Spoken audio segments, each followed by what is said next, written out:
اور نواز شریف ستمبر میں پاکستان اس قوم کی نمائندگی کے لیے آ رہے ہیں۔ سب سے پہلی بات یہ ہے کہ کل یہ کہہ رہا تھا کہ ہم حقیقی آزادی چاہتے ہیں۔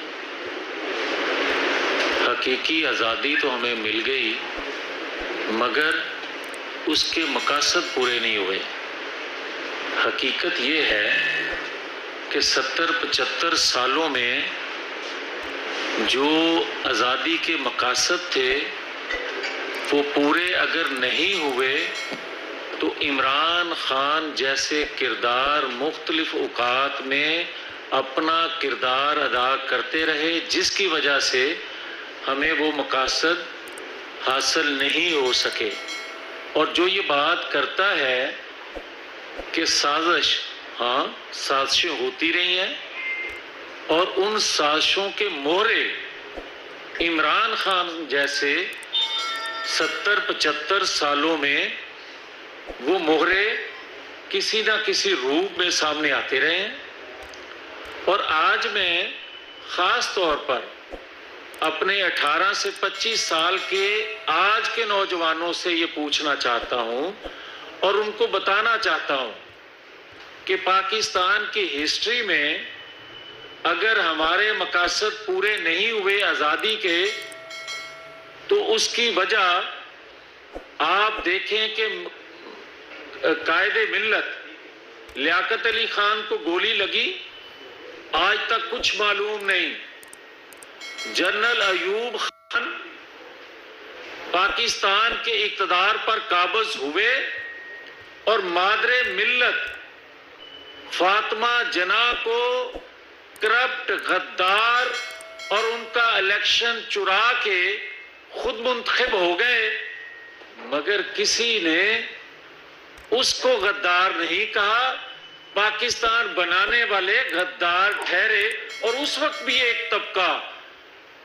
ایوب خان کو سچا جانتا تھا۔ اور پھر جسٹس منیر محمد منیر اپنی کتاب میں لکھتے ہیں کہ مجھے جنرل ایوب نے بلایا اس وقت جب میں ان کا وزیر قانون تھا۔ انہوں نے کہا کہ یہ بنگالی جو ہے روز شور کرتے ہیں کہ ہمارے رائٹس، ہمارے حقوق، ہمارا آئین، یہ بڑا شور کرتے ہیں، مجھے بڑا تنگ کرتے ہیں، ان کو کہو کہ پاکستان کے ساتھ رہنا ہے تو رہیں، نہیں تو چلے جائیں۔ اور وہ کہتا ہے کہ میں نے اسی طرح جا کے اس وقت کی بنگالی قیادت کو یہ کہا تو اس وقت کی بنگالی قیادت نے مجھے جواب دیا کہ بھائی صاحب آپ ہمیں یہ بتا دیں جسٹس منیر صاحب کہ بنگالی کی پرسنٹیج ریشو پاکستان میں کیا ہے؟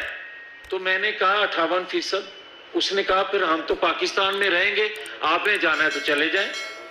مگر غدار وہ ٹھہرے اور اس وقت بھی ایک طبقہ ان کو غدار سمجھتا رہا۔ پھر آئے ایک رنگیلے جنرل یایا اور وہ حسین شہید سہروردی اور شیخ مجیب کو غدار کہتے رہے، ان کے کردار پر انگلیاں اٹھاتے رہے اور وہ پاکستان کے ٹوٹنے کا موجب بنے مگر غدار ٹھہرے۔ حسین شہید سہروردی جس کو صادق اور امین ثاقب نثار جیسے لوگ سرٹیفکیٹ دیں، جبکہ میرے جیسے کمزور ایمان کے مسلمان کا ایمان ہے کہ صادق اور امین انبیاء اکرام کے علاوہ کوئی نہیں ہو سکتا، مگر اس کو صادق اور امین کا سرٹیفکیٹ دے دیا گیا۔ اور یہ صادق اور امین پاکستان سے باہر کی ایک عدالت سے اس کے کردار کے حوالے سے جو فیصلہ آ چکا، کوئی ماننے کو ایک طبقہ تیار ہی نہیں ہے۔ اور ایک طبقہ آج بھی چیف الیکشن کمیشن کا فیصلہ آنے کے بعد کہ یہ چور، ڈاکو، منی لانڈر اور غدار ہے۔ غدار کس زمرے میں؟ کہ بھائی جن لوگوں سے آپ پیسہ لیتے رہے ہو، جنہوں نے کوئی 2-4 لاکھ 2-4 ہزار نہیں، کروڑوں اربوں کھربوں روپیہ دنیا کی 62 شخصیات نے، غیر ملکی کمپنیوں نے آپ کو جو فنڈنگ کی وہ کن مقاصد کے لیے کی تھی؟ اور اگر ہسپتال کے لیے دیے تھے تو یہ اس سے بڑا جرم ہے کہ آپ کے بقول میں نے اس پیسے سے سٹا کھیلا، آپ کے بقول کہ اگر وہ ہسپتال کو پیسے دیے تھے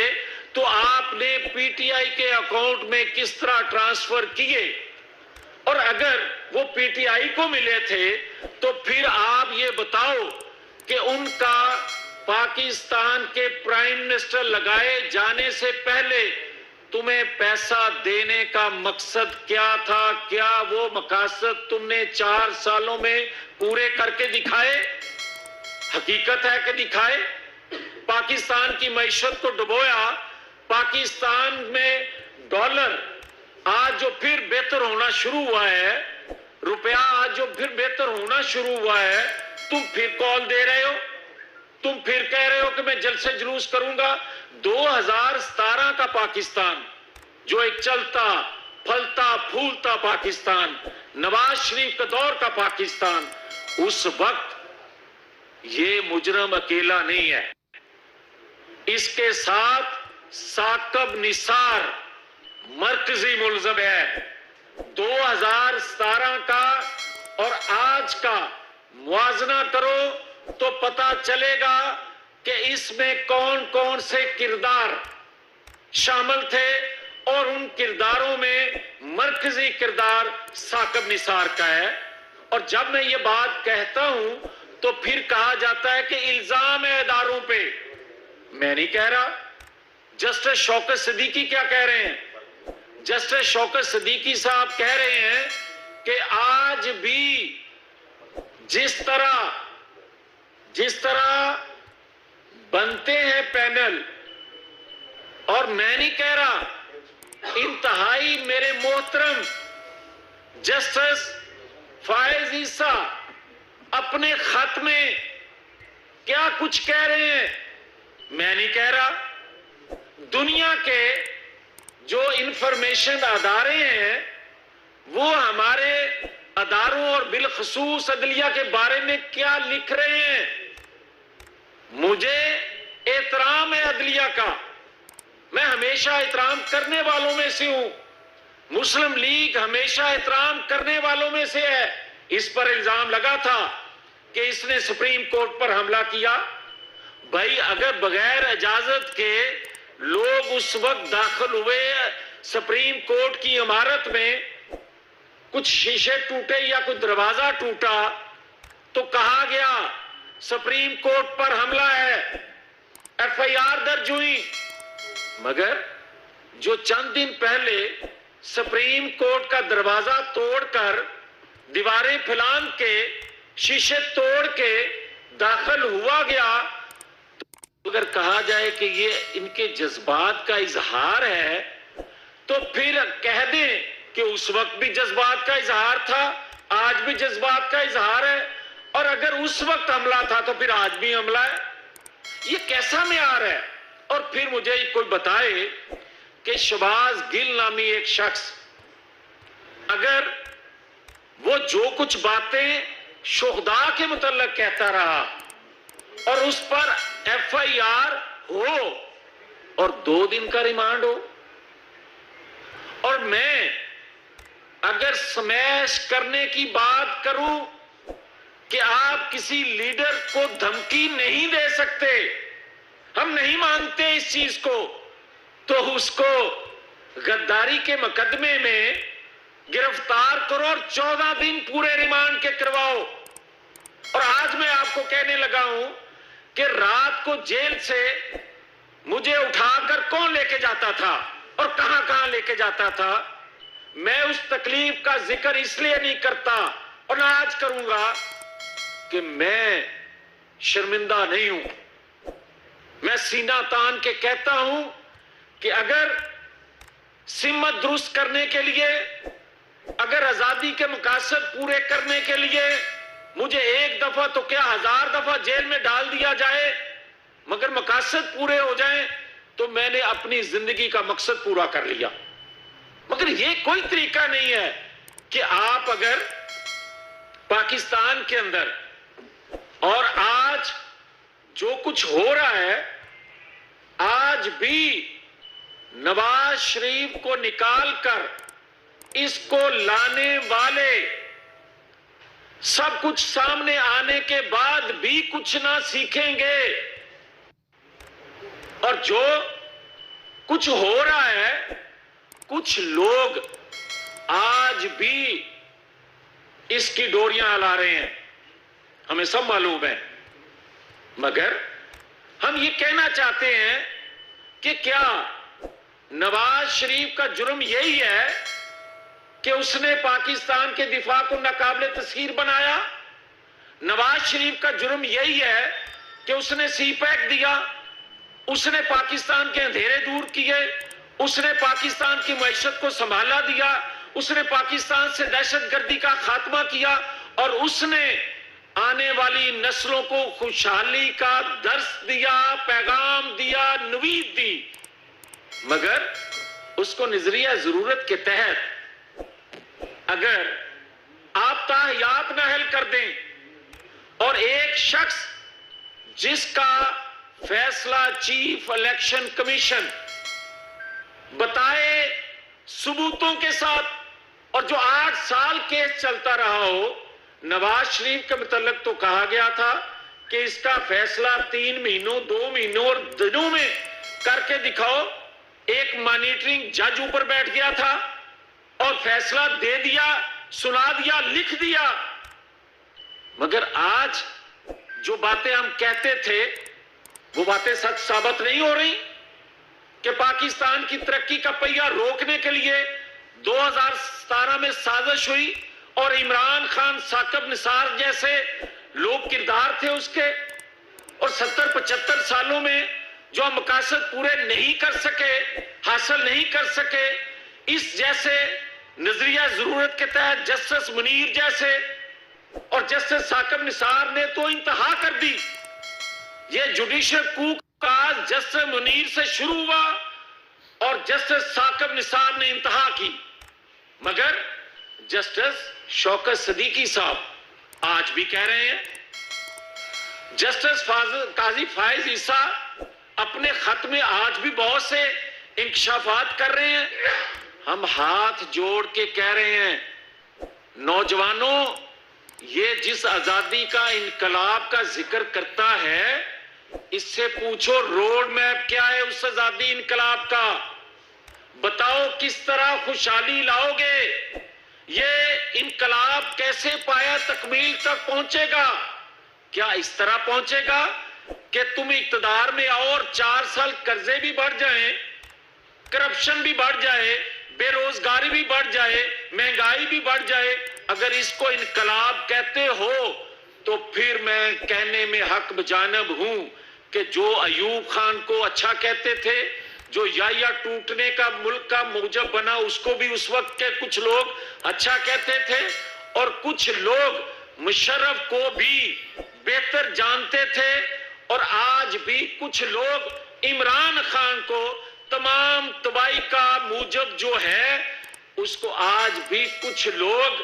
مسیحا سمجھتے ہیں. تو یہی ہمارا آج کا آپ کے سامنے بات کرنے کا مقصد ہے کہ دیکھیں, اگر